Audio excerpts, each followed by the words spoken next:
Yes, children. So, first point, political causes.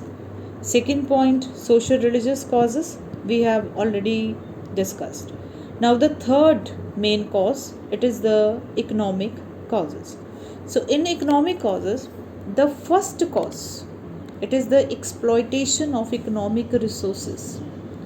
Now, what is the meaning of resources? So, as you all of you know that India was agriculturist land, and all India was rich in almost all the things, whether it is raw cotton, raw silk, or whether it is a plantation products like indigo, tea, or it is a you can food grains, etc., etc. So all these things, Britishers they were forcing India to export, and also at cheap rates. Clear? Now, what were these things? Raw cotton, raw silk, okay, then indigo, जिसको हम नील बोलते हैं, tea, etc.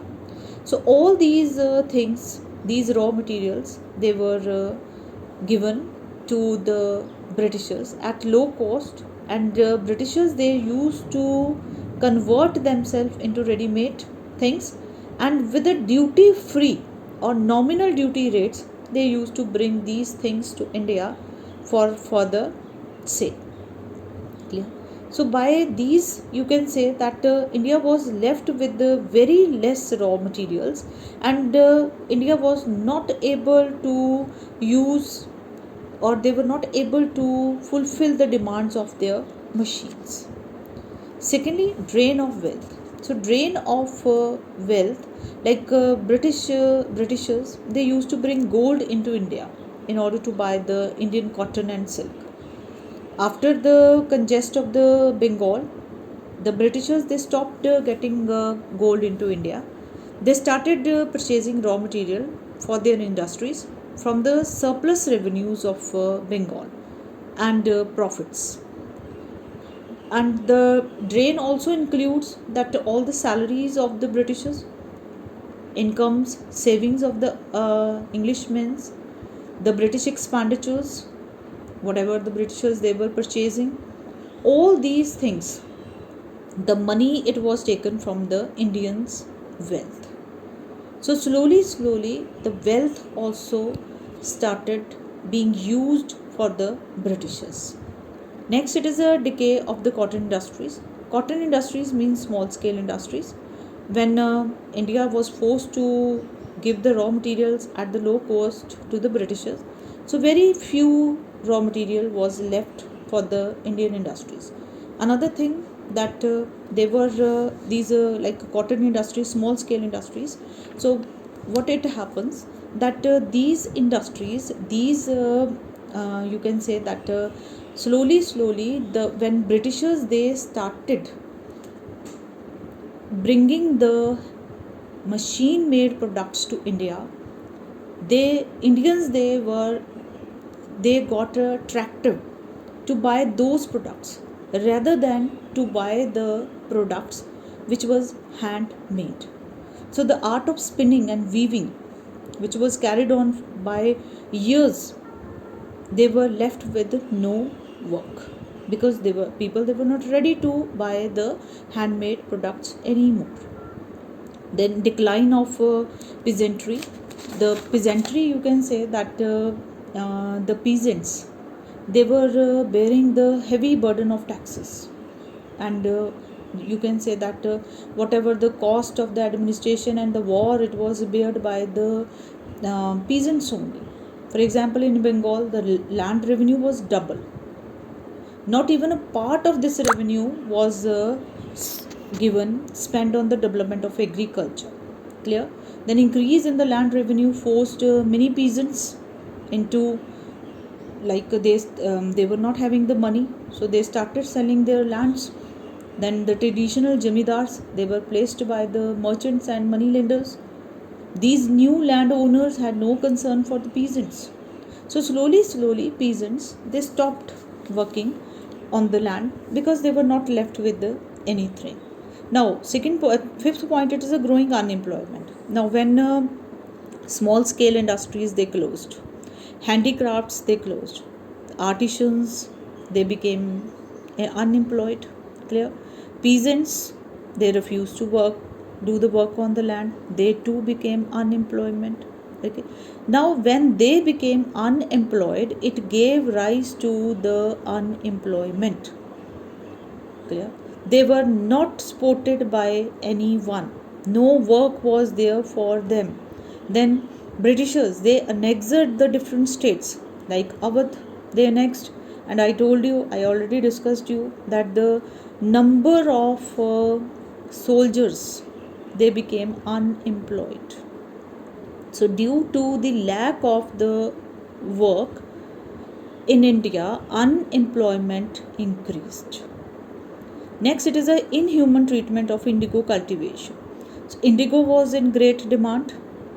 Britishers, they were asking the peasants to grow indigo, but peasants, they were not ready to cultivate indigo in their fields.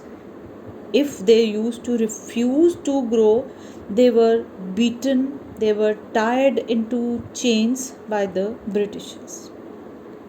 Poverty, famines, due to the unemployment, without work, no money, no food. Okay.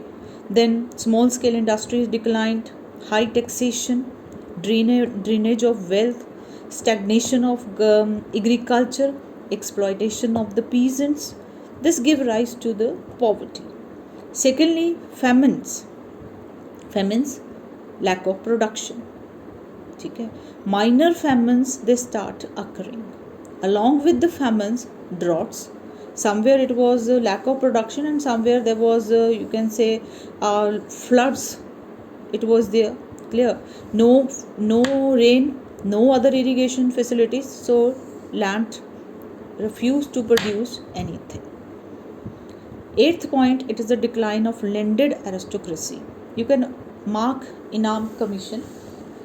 The landed aristocracies, which included the Tulakdar and the hereditary landlords, they were deprived of their estates. According to the provision of the Inam Commission, 20,000 estates were these landlords, they were asked to produce the details of their land or title deeds. But these land owners, they were not able to provide with them with any of the title deeds. So though they were not having any proof regarding the land from where they got, so those estates were purchased by the merchants and the money lenders. So these people, those who were having lot of land and they were the land holders, now they were left with the no land. So these were your economic causes. After the economic causes, we will start with the military causes. Military causes, under military causes, the first cause, it is the ill treatment of the Indian soldiers. The Indian, those who were working for the British Army, they were poorly paid, ill fed, and they were provided with the poor living conditions. They were asked not to wear the turbans, they were asked not to wear any kind of mark, or they will not wear any kind of caste symbol. They were asked not to use anything in the army. The second point, it is a General Enlistment Act. Very important. They can ask you for 2 marks. General Enlistment Act. It was a taboo for a Brahmins to cross the seas. Us time pe, it was the belief of the Brahmins that they will not go for the jobs in the overseas. Clear? And they will not go for the jobs in the overseas. Therefore, if they will go, so they will be going against their religion. Knowingly, Britishers, they passed the Act, General Service Enlistment Act, in which Indian soldiers could be sent to the overseas, that is, they can be sent to the other countries on duty. So this act did not consider the sentiments of the Indian soldiers. Then large proportion of Indians in the British Army. The number of British troops in India was never been very large with the British in the ratio as low. Dalhousie has recommended that more British soldiers should be recruited, because if they will recruit more Indians, they can give the harm to the Britishers. Then bleak prospect of promotion means lot of differences in the promotion also. Britishers, they were given the promotion, but Indian soldiers, they were not given any kind of high positions in the army. More up to the rank of the Subedar only, not more than that. But Britishers, they were given high ranks also. Then derivation of the allowances, not a derivation, it is a deprivation of the allowances. Indians, they were not given any kind of the allowances, but the Britishers, they were provided with the additional bhatta. That is, if they are going outside from their country to work, they will pay the double. Then Post Office Act, that they will be, the Britishers, they will enjoy the free postal services, which is not for the Indians.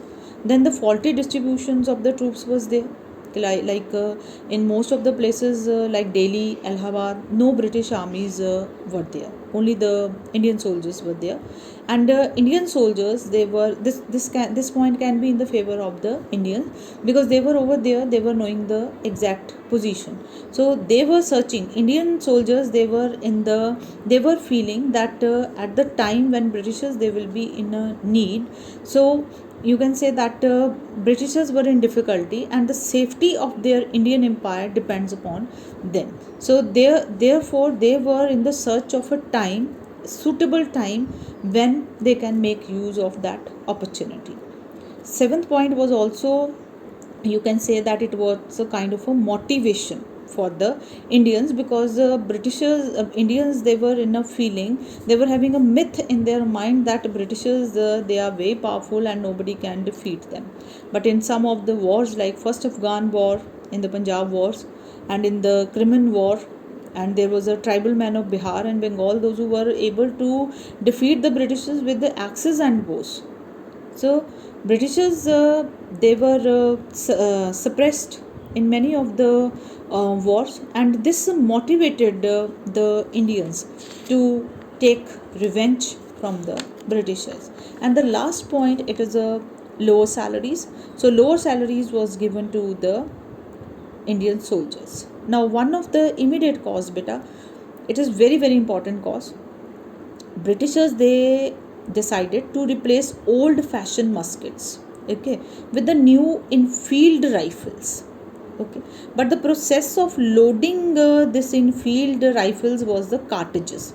So that cartridges was to be removed with the help of the mouth, by biting, because it was greased by a paper, and that greased paper was to be removed with the mouth. So it was a rumor in the regiment that these greased cartridges, they had the fats of cow or pig. So when Hindus and Muslims, they came to know about this, so for Hindus, all of you know, cow is a sacred animal, and for pigs it is a for Muslims. So they refused to use these cartridges, because they disrespected their religion, and they force Hindus and Muslims also to disrespect their religion by asking them to bite the greased paper with the mouth, with the teeth. So this was the introduction of the infield rifles, you can say, was the immediate cause of the revolt of 1857, or for the uprising of the 1857, or the first war of independence. Yes children, so this was all about in this chapter.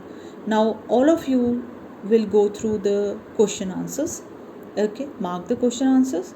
Any doubt can ask. Thank you children.